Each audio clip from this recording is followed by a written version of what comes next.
Bab 3525. Menusuk sarang lebah. Lalu bagaimana?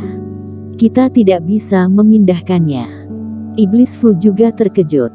Bayangkan mereka berdua membawa telur yang sangat besar dari bawah pertarungan berdarah. Sulit untuk mengatakan betapa mengejutkannya adegan itu, tetapi yang pasti mereka akan dipukuli sampai mati. Bongkar dan lihat benda apa ini dan kamu akan tahu, kata Eric Kin. Benda ini tidak dapat dipindahkan, tidak dapat disingkirkan, hanya dapat dibuka dan dilihat.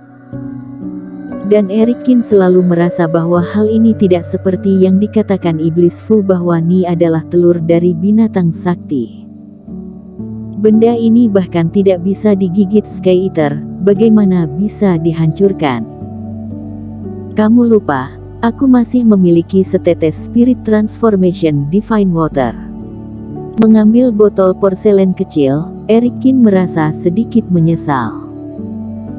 Benda ini sangat berharga. Awalnya aku berencana untuk mengambil setetes untuk diriku sendiri dan menyimpannya untuk kesempatan menggunakannya nanti. Tetapi jika aku tidak tahu apa yang ada di dalam kulit telur, itu jelas membuang-buang upayaku sebelumnya. Spirit Transformation Divine Water tidak hanya dapat merusak formasi, tetapi juga barang dewa dan berbagai harta karun.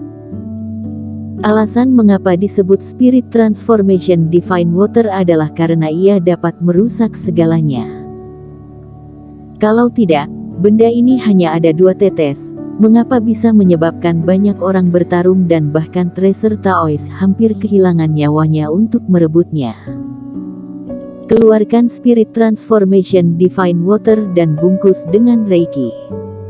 Benda ini mulai bergerak dan dengan cepat merusak Reiki Eric Kin. Selama itu terkait dengan roh langit dan bumi, tidak ada yang tidak bisa terkorosi oleh benda ini. Dengan cepat, dia menjentikkan jari, Spirit Transformation Divine Water terbang keluar dan mendarat di cangkang telur. Dan efeknya secara alami jauh lebih kuat daripada Sky Eater tingkat elit. Ini berasap. Semburan asap biru muncul dan Spirit Transformation Divine Water mulai dengan cepat merusak cangkang telur.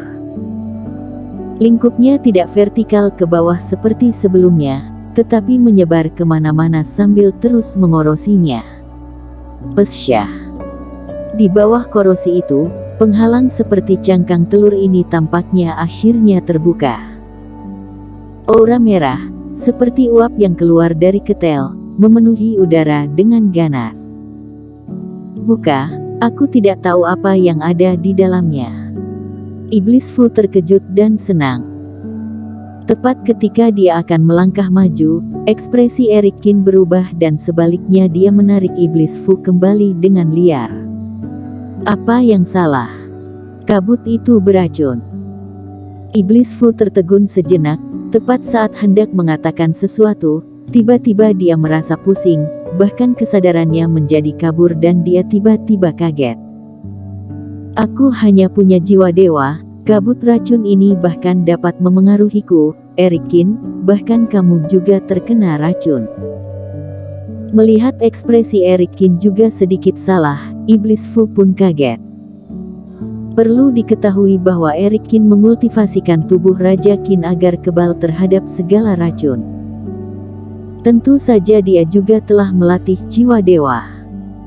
Berapa jenis pil racun dan kabut racun yang digunakan untuknya sebelumnya, itu tidak berpengaruh padanya sama sekali. Pada akhirnya, Eric Kin juga terkena kali ini dan jelas bahwa mereka berdua segera mundur sejak awal. Sialan, bagaimana kabut racun ini tidak ada habisnya. Lebih buruk lagi, mereka berdua sudah terbang jauh, tetapi setelah cangkang telur pecah, kabut itu tetap ada dan masih menyebar dengan ganas. Kecepatannya hanya sedikit lebih lambat dari kecepatan penerbangan mereka. Jika diam sesaat saja, kabut racun akan menyelimuti mereka. Tiba-tiba, para Sky Eater dan Eric Kin diselimuti kabut racun sebelum mereka bisa disimpan kembali dan dalam sekejap mata, semua Sky Eater menjadi gila, mulai menggigit dan memakan satu sama lain dan segera berubah menjadi kabut darah di dalam kabut itu. Sepertinya kita telah menembus sarang lebah. Menyaksikan Sky Eater ini mati secara tragis, Iblis Fu juga mengalami kesemutan di kulit kepala. Kabut racun ini sangat aneh, tempat ini tidak bisa kita tinggali, kabur saja. Pupil mata Eric Kin sedikit menyusut, dia hanya terkena sedikit saja dan dia sudah merasa sedikit pusing dan matanya sedikit buram. Jika terinfeksi terlalu banyak, dia akan segera mati. Dan melihat kecepatan kabut racun, mereka tidak tahu berapa banyak yang ada di dalamnya. Telur raksasa ini, apa-apaan ini? Cangkangnya kokoh dan sulit dipatahkan dan bagian dalamnya adalah racun yang tidak bisa kita tangani. Iblis Fu langsung mengeluh. Tapi setidaknya itu membuktikan bahwa itu pasti tidak ada hubungannya dengan binatang sakti. Siu, siu. Keduanya tidak lagi ragu-ragu dan dengan cepat kembali ke titik awal ketika mereka datang. Sambil mundur, Eric Kin terus melukis pola dewa. Kini kabut racun tidak dapat ditarik kembali, tetapi tidak boleh menembus pola formasi dan menularkannya sampai ke panggung pertandingan pertarungan berdarah. Jika tidak pasti apakah Istana Bayangan akan mengetahui bahwa dia membuat masalah, tetapi ada formasi penghalang di luar pertarungan berdarah dan begitu kabut racun keluar, dia yang akan mati lebih dulu. Dan di sini, saat pembagian jiwa dengan cepat mundur, pada panggung pertandingan, Eric Kin dengan lembut mengibaskan darah yang bernoda di telapak tangannya. Dua tubuh berdarah jatuh tidak jauh di depannya. Ada keheningan di beberapa istana di kejauhan dan banyak kultivator tampak serius dan bahkan gemetar ketakutan.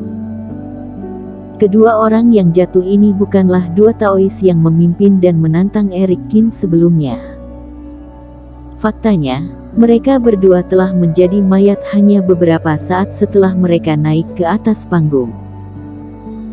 Kedua Taois ini terkenal dengan kecepatannya. Para kultivator mengira mereka adalah lawan yang bisa mengalahkan Eric Kin, tetapi tidak ada yang mengira bahwa Eric Kin lebih cepat. Di awal pertempuran, dia bahkan tidak memberikan kesempatan kepada kedua orang ini untuk memamerkan keterampilan gerakan mereka. Para kultivator hanya melihat sosok Eric Kin berkedip dan keduanya sudah memiliki dua lubang besar di tubuh mereka. Tinju kekerasan menghancurkan organ dalam keduanya, semudah memecahkan tahu dan bahkan dua jiwa dewa langsung dihancurkan oleh Reiki yang merajalela. Kedua orang itu masih tenggelam dalam kegembiraan untuk mengambil keuntungan dan masih belum sadar. Tapi tubuh mereka terbang seperti karung yang rusak dan detik berikutnya mereka sudah menjadi hantu di neraka. Dan aula tempat para peserta pertarungan berdarah itu tinggal bukanlah aula tempat orang-orang yang awal itu berada. Ketika tubuh cloning Eric Kin dan Iblis Fu masuk jauh ke dalam tanah di bawah panggung pertandingan pertarungan berdarah, Eric Kin telah membunuh 3 pasang kultivator yang bertarung sampai mati bersamanya. 2 mayat yang baru saja jatuh di depan mereka adalah lawan dari pertempuran keempat. Semua kultivator yang hadir melebarkan mata mereka. Kejam sekali, serangannya sangat menggelegar. Eric Kin saat ini memang benar-benar berbeda dari sebelumnya. Untungnya, aku lebih lambat merespons. Kultivator yang menyesal telah gagal maju duluan karena posisinya direbut sebelumnya, merosot ke tanah dengan kakinya yang lemah. Ada juga kultivator dengan kelopak mata gemetar, menyeka keringat dingin di dahi mereka. Mereka awalnya masih iri pada beberapa orang yang maju sebelumnya. 3 pasang master sebelumnya mengira mendapatkan suatu hal yang besar, tetapi sekarang tampaknya ini adalah suatu hal yang buruk. Dewa Pedang Jiushu ini tampaknya berbeda dari sebelumnya. Beda sekali. Kalau dulu dia seperti dewa perang, sekarang dia adalah dewa pembunuh. Ini menunjukkan bahwa dia tidak menggunakan semua kekuatannya sebelumnya dan kita semua telah meremehkan orang ini. Seseorang tampak serius. Saat melawan Seto, Erikin juga membiarkan Seto menunjukkan kekuatannya. Angin hitam juga dibunuh oleh Erikin hanya setelah bilah angin dilepaskan. Bahkan hari ini, keluarga Lu bersaudara juga telah berjuang untuk sementara waktu. Pada saat ini, Erikin tidak memberikan lawan kesempatan untuk berbicara dan tidak memberikan lawan kesempatan untuk menggunakan taktiknya, jadi dia mulai membunuhnya langsung. Untuk menghadapi 6 orang ini, Erikin menggunakan cara yang sama, mendekati dengan kecepatan super tinggi, meninju mereka sampai berlubang dan menghancurkan jiwa dewa tubuh Taois mereka sepenuhnya. Bersambung.